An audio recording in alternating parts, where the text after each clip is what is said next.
Looking to the stars, and this Friday we're learning about how the planets have their own narrative, perhaps, in our lives. And joining us today to share more is Noah. Welcome back to the show. Thank you, Amber. Absolutely. So tell me what zodiac sign we are in right now. Okay, so it's, excuse me, it's Leo season.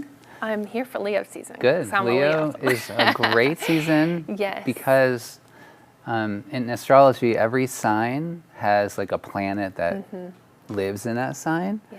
And the sun actually lives in Leo. That is its home. Okay. And that's where the sun is now. So the sun is back home, basically. So for all you Leos out there, welcome home. It's your time to shine. Leo has a lot to do with like energetic radiance. Oh, I love that. That's fantastic. I always loved being a Leo. I'm not gonna lie. I think it's very fun. I love lions. I mean, it's just, it's a sign that I am partial towards thinking good things of. Yeah, there is a shadow side to every sign. Absolutely. And for Leo, that would be like excessive pride, maybe, or showing off. Yeah. So for the Leo, you want to make sure you show up rather than show off. I love that. Now let's talk about Uranus and Gemini. Okay, so Uranus or Uranus, however you want to pronounce it, or you could say Uranus maybe, is a planet that's really far away, and they didn't even know it existed until about 250 years ago. Wow. And they found it with a telescope, right? Right.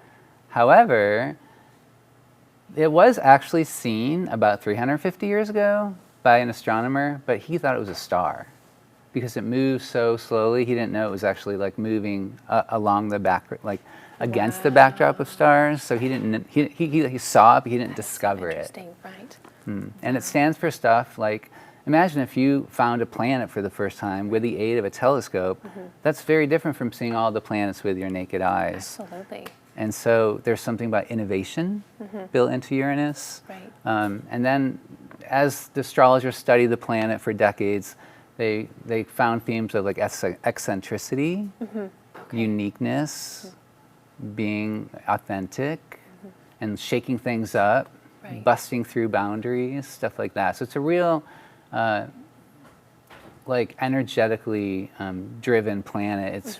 It's there's nothing safe or solid about Uranus. That is so interesting. It's full of surprises. Well, speaking of full of surprises, you shared something with me that I found very interesting as of late about when certain planets line up and certain events have happened throughout our years. Yeah.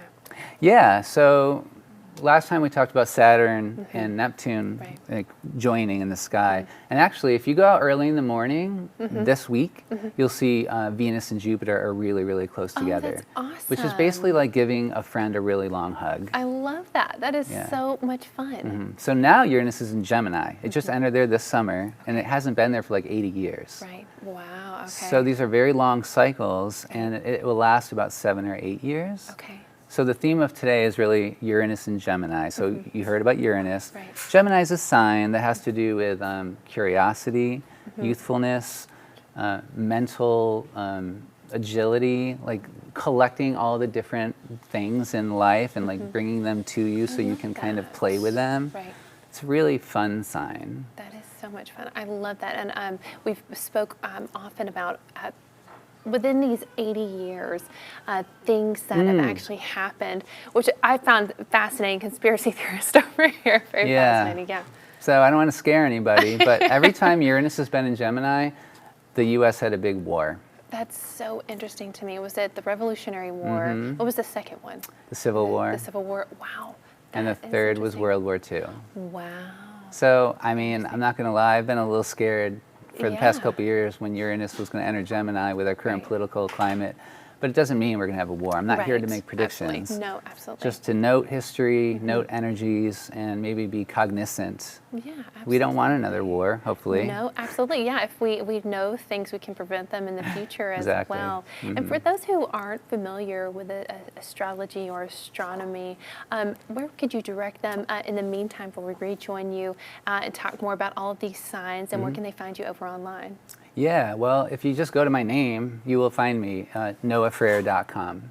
All righty. Well, I cannot wait to rejoin you here in a moment, and we're going to talk more astrology. It's going to be a lot of fun.